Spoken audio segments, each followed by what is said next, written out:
नमस्ते बच्चों, मैं दया सर शिशु कल्याण कोचिंग सेंटर से आज के वीडियो में मैं लेकर आया हूं क्लास 10th का फिजिक्स का पहला चैप्टर, जिसका नाम है प्रकाश का परावर्तन यानी रिफ्लेक्शन ऑफ लाइट। सबसे पहले तो हम लोग प्रकाश के बारे में पढ़ेंगे कि प्रकाश है क्या। प्रकाश एक प्रकार की ऊर्जा है, या आप ऐसे कह सकते हैं कि एक देखने की अनुभूति है। प्रकाश दृष्टि की भौतिक अनुभूति है और इसे हम अनुभव करते हैं। जैसा कि हम जानते हैं कि देखने के लिए आंख तो चाहिए ही, आंख के साथ साथ प्रकाश भी चाहिए। अंधेरा में हम लोग नहीं किसी वस्तु को देख सकते हैं, क्योंकि आंख तो है लेकिन प्रकाश नहीं है। अंधेरे में जब जाते हैं, टॉर्च जलाते हैं, तो प्रकाश वस्तु के ऊपर पड़ता है और वह परावर्तित होकर हमारे आंखों पर आता है, जिसके कारण हम देखने की अनुभूति करते हैं या देखते हैं। तो एक तो प्रकाश के बारे में है। दूसरी बात है, इस चैप्टर में परावर्तन शब्द है। प्रकाश का परावर्तन। परावर्तन क्या है? परावर्तन का अर्थ दिशा का बदलना, यानी प्रकाश का परावर्तन, प्रकाश की दिशा का बदलना। बचपन में ये काम हम सब करते थे। एक ऐना लेकर, एक दर्पण लेकर प्रकाश को दूसरे दिशा में मोड़ देते थे, दूसरे के चेहरे पर चमकाते थे। ये दूसरे के चेहरे पर चमकाना क्या था? यही तो प्रकाश का परावर्तन है। आपने क्या किया? दर्पण की सहायता से प्रकाश की दिशा को बदल दी। इधर जो आ रहा था प्रकाश, उसको दूसरे दिशा में मोड़ दिया। यह है दर्पण। ये रस्तीत क्या हुआ? दर्पण कैसे बनाया जाता है ये हम आपको बताएंगे। जैसे समतल दर्पण बनाने के लिए समतल सतह को एक और रस्तीत कर दिया जाता है। चांदी की लेप चढ़ा दी जाती है और चांदी की लेप चढ़ाने के बाद उसे रंग दिया जाता है किसी पेंट से, किसी रंग से, ताकि वो चांदी की जो परत है वो झड़े नहीं, हटे नहीं। तो ये प्रकाश आया दर्पण पर और यहां से फिर ये परावर्तित हो गया। इसको हम लोग क्या कहेंगे? आ रहा है, इसलिए इसका नाम पड़ा आपतित किरण।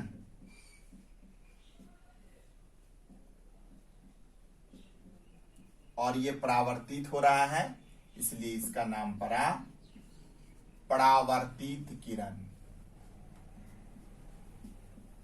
और आपतित किरण और परावर्तित किरण के बीच में एक लंबवत,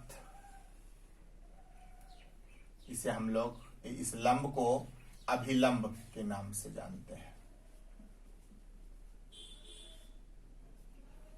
ये आपतित किरण, दर्पण पर पड़ने वाले प्रकाश को आपतित किरण, आ रहा है प्रकाश ये दर्पण पर और यहां से परावर्तित हो रहा है, इसलिए ये परावर्तित किरण।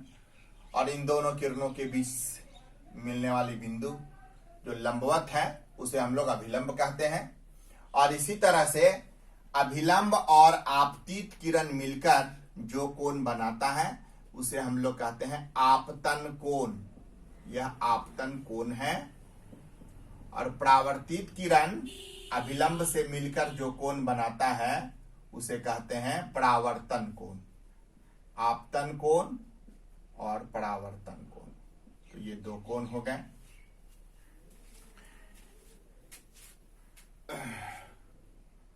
तो प्रकाश परावर्तन का अर्थ समझ गए? प्रकाश की दिशा का बदलना प्रकाश का परावर्तन कहलाता है। और प्रकाश का परावर्तन कर सकता है कौन? प्रकाश का परावर्तन कौन करेगा? जो चिकना सतह होगा, जैसे दर्पण। दर्पण किसे कहते हैं? वह वस्तु जो प्रकाश के अधिकांश भाग का परावर्तन कर सके। वह वस्तु जो प्रकाश के अधिकांश भाग का परावर्तन कर सके, प्रकाश के अधिकांश भाग की दिशा को बदल दे, उसे हम परावर्तन कहते हैं। उसे दर्पण कहते हैं, जो परावर्तित कर देता है। प्रकाश के अधिकांश भाग को बदलने वाली वस्तु को हम लोग दर्पण कहते हैं।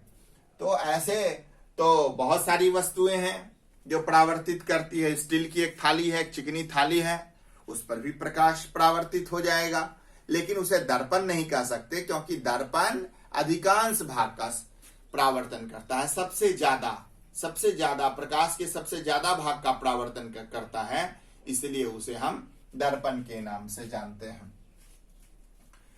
तो प्रकाश जो है एक प्राकृतिक हो सकता है और प्रकाश मानव निर्मित भी हो सकता है। प्राकृतिक प्रकाश क्या है? जैसे सूर्य से निकलने वाले प्रकाश, तारे से निकलने वाले प्रकाश, ये प्राकृतिक प्रकाश है। जबकि मानव निर्मित प्रकाश, बल्ब से निकलने वाला प्रकाश मानव निर्मित कहेंगे। मोमबत्ती से निकलने वाला प्रकाश, दिए से निकलने वाला प्रकाश, इसको हम लोग मानव निर्मित प्रकाश के नाम से जानते हैं।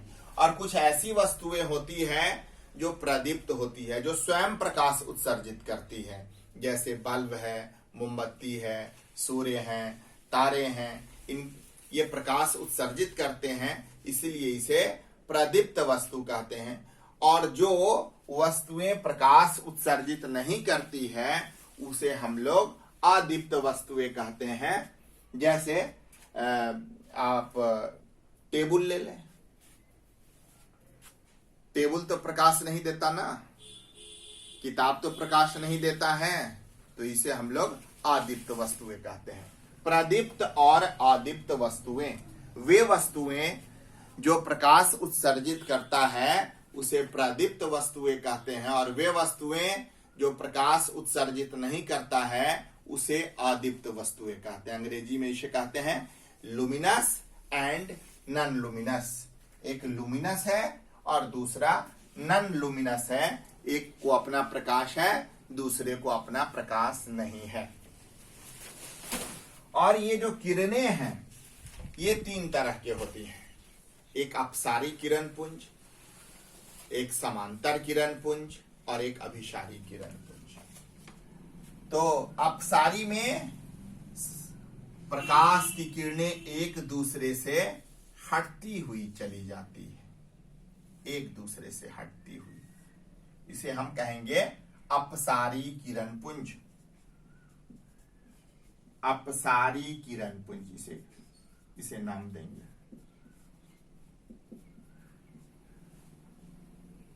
और समांतर किरण पुंज, समांतर किरण पुंज में प्रकाश की किरणें एक दूसरे के समांतर, और अभिसारी किरण पुंज में प्रकाश की किरणें एक दूसरे से मिलती हुई। आगे बढ़ने के क्रम में ये सभी प्रकाश की किरणें मिलती हुई हैं, तो इसे हम लोग अभिसारी किरण पुंज कहेंगे। ये समांतर किरण पुंज,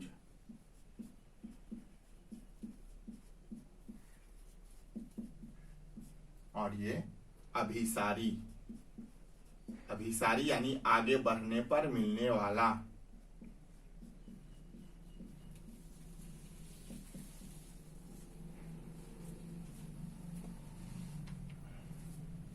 तो ये किरण का प्रकार हो गया अपसारी किरण पुंज, समांतर किरण पुंज और अभिसारी किरण पुंज।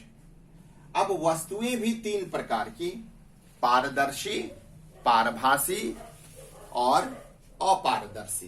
पारदर्शी, पारदर्शी वस्तु उसे कहते हैं एक आर पार, जिसे आर पार देखा जा सके।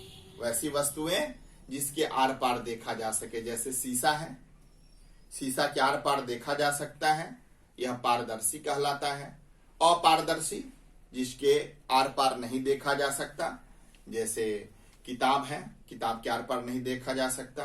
टेबल है, लकड़ी का तख्ता है, आर पार नहीं देखा जा सकता है, तो उसे हम क्या कहेंगे? अपारदर्शी पदार्थ। और पारभासी, जिसमें आर पार साफ साफ नहीं देखा जा सकता लेकिन हल्के रूप में थोड़ा बहुत दिखाई पड़ता हो, जैसे कागज में जब तेल लगा देते हैं और उसे जब पुस्तक के पृष्ठों के ऊपर रखते हैं तो हल्का हल्का, साफ साफ तो नहीं, बिल्कुल साफ तो नहीं, लेकिन हल्का हल्का दिखाई पड़ता है, तो उसे हम लोग क्या कहते हैं?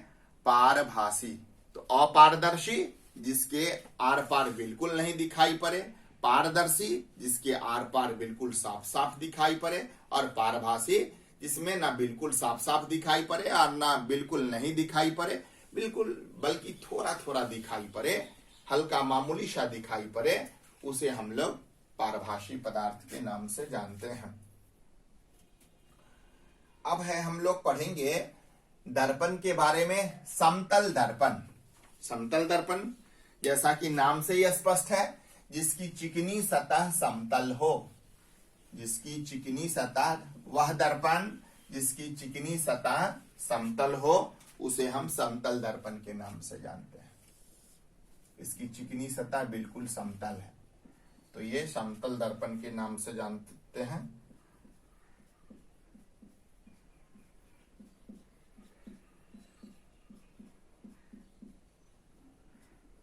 इस तरह से बिल्कुल इसकी जो सतह है वो चिकनी सतह है और ये प्रतिबिंब, ये सीधा प्रतिबिंब बनाता है समतल दर्पण और बराबर प्रतिबिंब बनाता है।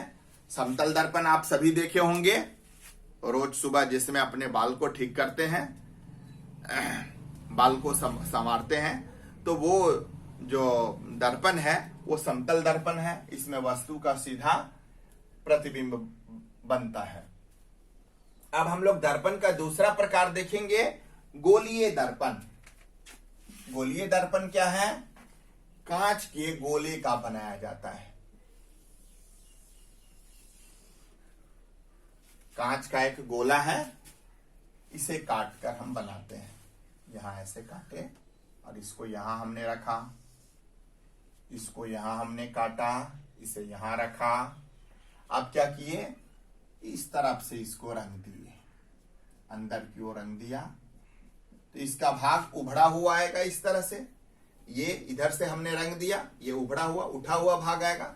इसका नाम पड़ा उत्तल दर्पण। और इस टुकड़े को काट करके हमने क्या बनाया? बाहर से रंग दिया। बाहर से रस्तित कर दिया। ये इस तरह से बाहर से रंगा हुआ रहेगा। इसका ये जो भाग है ये गड्ढे में गहराई रहेगा, गहरा रहेगा। इसका नाम पड़ा अवतल दर्पण। ये दोनों ही दर्पण कांच के गोले का बनाया जाता है। एक उत्तल दर्पण, दूसरा अवतल दर्पण। अवतल दर्पण की परावर्तित सतह जो है वो गहरी होती है और ये उभड़ा हुआ होता है। दोनों में फर्क है। अवतल दर्पण में दोनों तरह के प्रतिबिंब बनते हैं, वास्तविक प्रतिबिंब और काल्पनिक प्रतिबिंब, जबकि उत्तल दर्पण में केवल काल्पनिक प्रतिबिंब बनता है। अब हम प्रतिबिंब के बारे में पढ़ें कि वस्तु और प्रतिबिंब के बारे में पढ़ लें कि आपतित किरण के मिलन बिंदु को वस्तु कहा जाता है।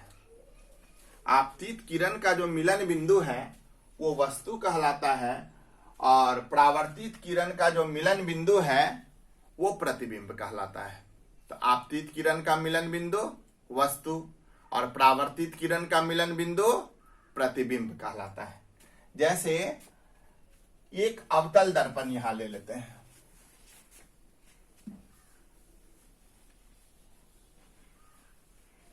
यह अवतल दर्पण है।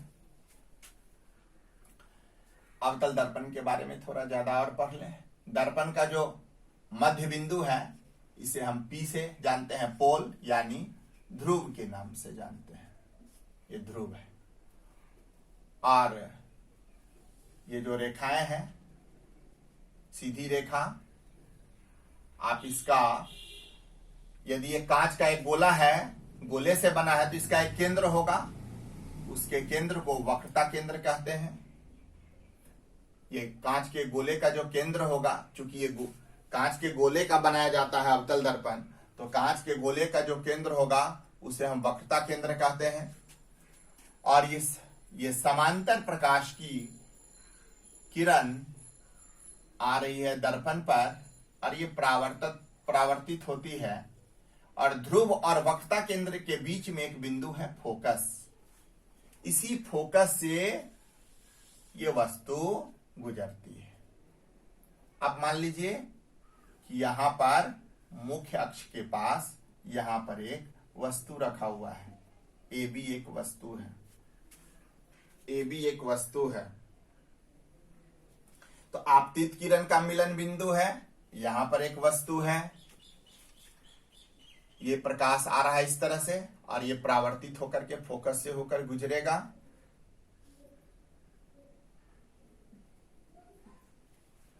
दूसरा किरण वस्तु के ऊपर और वक्रता केंद्र से होकर गुजरता है और यहां पर जब ये दोनों मिलता है तो ये प्रतिबिंब बनता है। और चूंकि ये दर्पण के सामने में प्रतिबिंब बन रहा है इसलिए इस प्रतिबिंब को हम लोग वास्तविक प्रतिबिंब कहते हैं और वास्तविक प्रतिबिंब हमेशा उल्टा होता है, यानी इसको B1A1 से हम सूचित करते हैं। ये हुआ आपतित किरण, ये दर्पण पर पड़ के परावर्तित होता है, फोकस से होकर गुजरता है। ध्यान रहे ये अवतल दर्पण है और अवतल दर्पण में समांतर प्रकाश की किरण प्रकाश के परावर्तन के बाद फोकस से होकर गुजरता है और प्रतिबिंब प्राप्त करने के लिए हम दो किरण आरेख खींचते हैं, एक फोकस से होकर गुजरता है और दूसरा वस्तु के ऊपर और वक्रता केंद्र होकर गुजरता है और दोनों का जो कटान बिंदु होता है वहीं पर इसका प्रतिबिंब बनता है। चूंकि दर्पण के सामने में प्रतिबिंब बनता है इसलिए इस प्रतिबिंब को वास्तविक प्रतिबिंब कहते हैं और वास्तविक प्रतिबिंब जब भी होता है तो वो उल्टा होता है। काल्पनिक प्रतिबिंब जब भी होगा वो सीधा होगा। शंकर भगवान का, शिव भगवान का यदि आपने फोटो में देखा है, हाथ में त्रिशूल लिए हुए हैं, जटा है उनका, माथे पर चांद है, तो ये जो तस्वीर आपने देखा है वो किन लोगों ने, क्या मोबाइल से खींचा गया है या कैमरे से खींचा गया है? तो ये क्या है, ये कल्पना है ये, इसलिए इसको हम लोग कहते हैं काल्पनिक प्रतिबिंब। वास्तव में वैसा उनका तस्वीर या चेहरा नहीं है। तो यहां पर जब दर्पण के सामने में प्रतिबिंब बनता है तो इसे हम वास्तविक प्रतिबिंब कहते हैं और वास्तविक प्रतिबिंब जब भी होगा तो वह प्रतिबिंब उल्टा होता है। काल्पनिक प्रतिबिंब जब भी होगा तो वह सीधा होता है। अब हम पढ़ते हैं प्रकाश के परावर्तन के नियम के बारे में। प्रकाश का परावर्तन क्या है इसके नियम के बारे में पढ़ते हैं।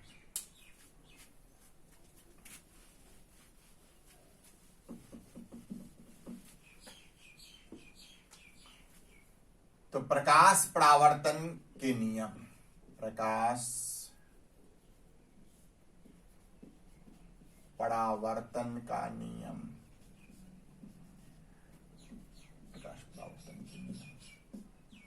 प्रकाश परावर्तन के दो नियम हैं। एक तो है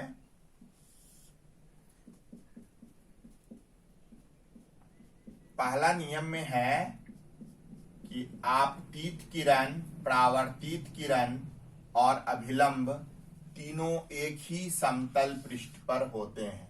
ये आपतित किरण और ये परावर्तित किरण और ये अभिलंब, जैसा कि इन तीनों के बारे में हमने आपको बताया है, तीनों एक ही समतल पृष्ठ पर होते हैं। और दूसरा है आपतन कोण परावर्तन कोण के बराबर होता है। आपतन कोण को I से सूचित करते हैं, परावर्तन कोण को R से सूचित करते हैं और आपतन कोण परावर्तन कोण के बराबर होता है।